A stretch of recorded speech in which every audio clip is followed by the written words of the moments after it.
What it is, YouTube? I'm back. It's your boy Rico Black. All the Black Squad stand up. Everybody else sit that ass down. All right. So I come to you today with one of my vlogs and a little addition. I got a little addition to add to this vlog. Some I call Yank Time. Yank Time is where I take something, basically being fucking savage. I take something and I just do my own thing. And today, I'm just waiting on my homie to get up, and so she sleep right now. But right now, today, I want to give you a little story time about how I came up. The way I came up was rough. I'm not gonna say it was rougher than anybody else, because I don't know what anybody else went through. You know what I'm saying? But some people probably went through it worse than me. I came up in a group home where I came up to three different group homes. I started foster care when I was 12 years old. I was in Statesboro. I was in Greenbrier first in Savannah, and then I went to Statesboro for about a good 6 years, and then I went to St. Mary's. All right, I'm gonna start off with Greenbrier. Y'all did good. I ain't got nothing to say about y'all, but fucking Statesboro, my nigga. All right, Statesboro was the root of all fucking evil. All right, so let me see. Statesboro, I was in St. Joseph's Boys Home for a good 6 years. 6 years I've been there. It was hell. First thing that happened when I was there, my first fight in middle school. The first bit of a struggle I had went through when I was in the boys' home. My first fight at the middle school, which was Langston Chapel. All right, Langston Chapel teachers, I fucks with y'all. Ain't got nothing to do with this, but I got the first fight in that school. This nigga named Josh. I beat Josh ass. Now, if he come to you and say he didn't, he mistaken, because I stuck that nigga in his motherfucking face. All right, so I fought this guy, this boy. He jumped on the line, smacked me in the back of my head. I wasn't having it because I grew up fighting, so I wasn't having it. So he came out of nowhere being an asshole. That's when I was a little bit thicker. He came out being an asshole, slapped me in the back of my head, trying to show out in front of everybody. So I was like, okay, so you want to do this shit here? I like, bet. All right, so I got out the line. No, I got out the line, and I put my hands up. And then I stuck this nigga in his face about I'm gonna say about 2-3 times before the teachers came out. And he was shorter than me, so I had the advantage. But at the same time, height doesn't mean no motherfucking thing. But I beat his ass. I had a pistol in my hand. I thought I stabbed him in his motherfucking eye, which was kind of scary. So got to fight with him. He was the first person.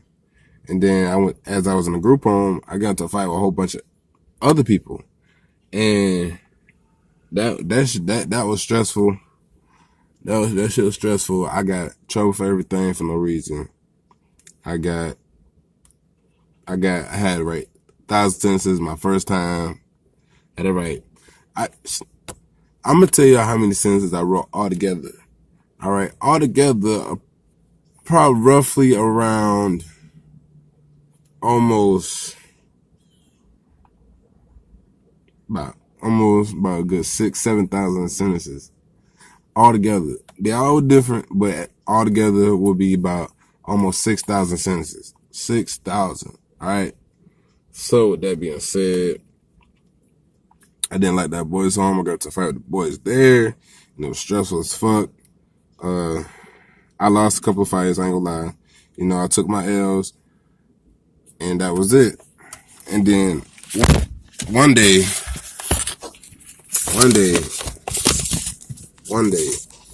my bad about that. One day, I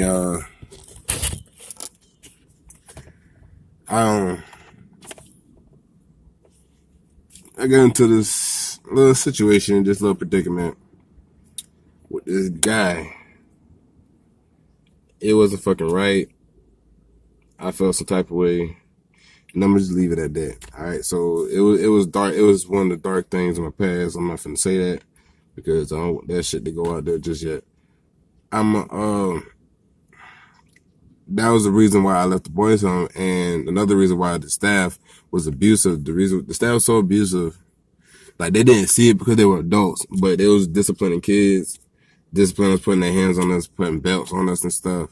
And I bet you some of the staff there is gonna say they didn't, even though they did, because I was a kid and I witnessed the shit. So the motherfuckers lying like a fuck. So I think I was one of the ones that actually shut the place down because I told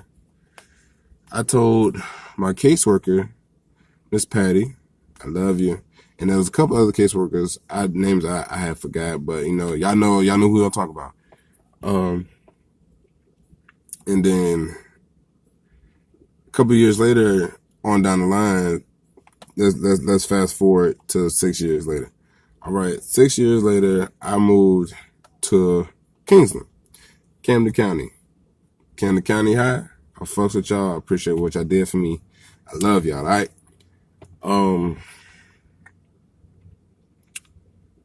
Fast forward, as I was in the group home, my 16th birthday was coming up. My 16th birthday was coming up, and no, my 17th birthday was coming up. My 17th birthday coming up, and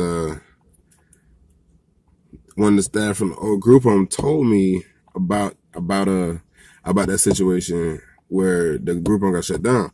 So she told me, she was like, did you know the group home got shut down? And I was like, so I don't care. She was like, why would you say that? Because they abuse me and they treat me so wrong.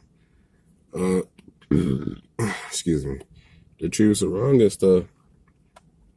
And I didn't like that shit. Why the fuck are people walking in the fucking background? Shit.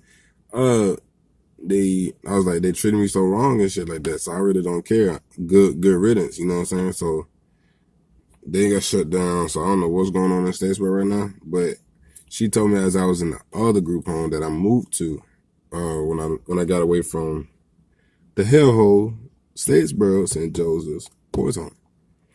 Right? That was on Winding Road. No, that's not Winding Road. That's St. Mary's. But I was in foster care for good until about what, 22? Till about 22. I'm 24 now. So I'm 24 now. And yeah, I got into a couple fights. I ain't get to the fights at St. Mary's, but everybody was there. Everybody showed me some love. Everybody cared for me and everything. I was overweight. I was 230 pounds, almost 50 pounds, coming to that boys' home I moved to, which is in St. Mary's.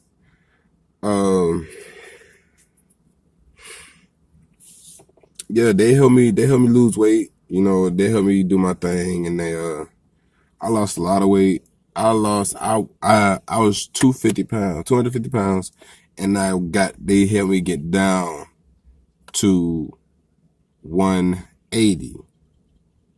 180. They helped me get down to 180, like 180 pounds. Like, I was a sexiest motherfucker. Like, I was sexy as fuck.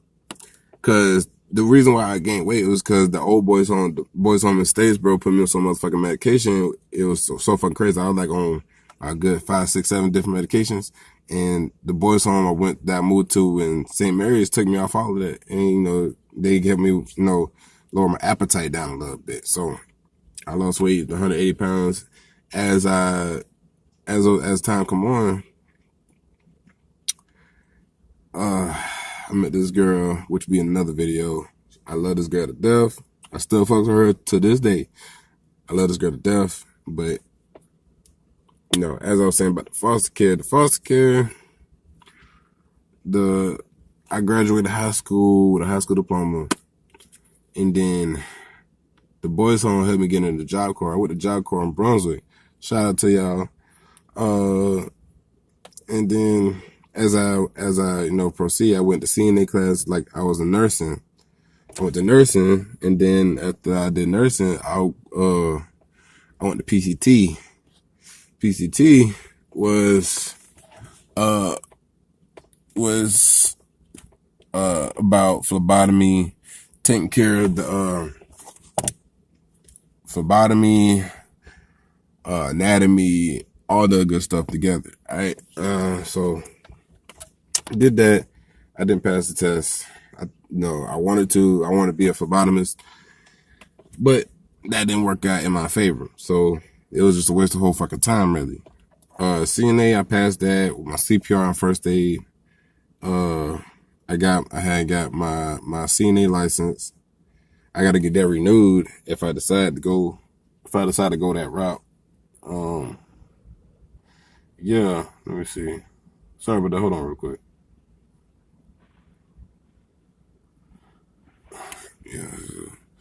Yeah, sorry about that. It's like a little Zim, a tattoo. Yeah.